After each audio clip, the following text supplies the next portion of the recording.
एवढी मोठी गोष्ट तुम्ही मला अवतान का नाही धाडलं? अहो तुम्हाला अवतारण धाडायलाच तर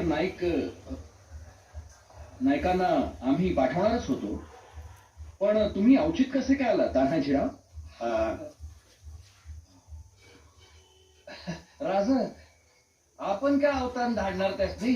त्यांच्या लोकांचं म्हणजे रायबाचं लगीन काढल्या त्यांनी, याचा अवतान घेऊन आल्या तिथे.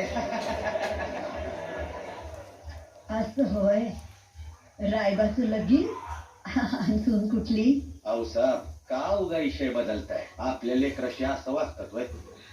म्हणजे तिकडं मोठ्या कामात राजांनी गनिमाची रेवडी उडवायची आणि आम्ही लग्नाच्या पंक्तीत बसून हात बांधून जिलब्या उठवायच्या. अहो तसं नाही सुभेदार. तसं नाही तर मग कसं राज? मला वाई सांगा तरी, असं काहून मला वगळून मसरत बसली? अहो तुमच्या घरी मंगल कार्य का हाडलं? राज, सौराज्य परीस मोठं मंगल कार्य कंच. आम्ही असताना राज सवता कोंडाण्यावर जाणार, आगीत उडी घालणार, वाघाच्या तोंडी मान देणार. अहो मग आमचा उपयोग काय? वटांवर या मुठमुठ मिशा कशाला?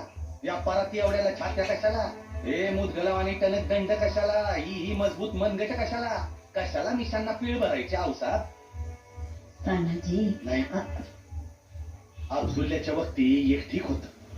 तो सौता राजांची भेट घेतली बिगर मानाया तयार नव्हता. तेव्हा राजांनी सौता त्याच्याशी अंगीजनी केली ते ठीक. अहो पण आता आम्ही असताना राजांनी जुजात कशा पाय उडी घ्यायची म्हणतो म्या? ते काय, कोंडाणा घेतल्या बिगर माझ्या घरातलं मंगल कार्य होणार नाही.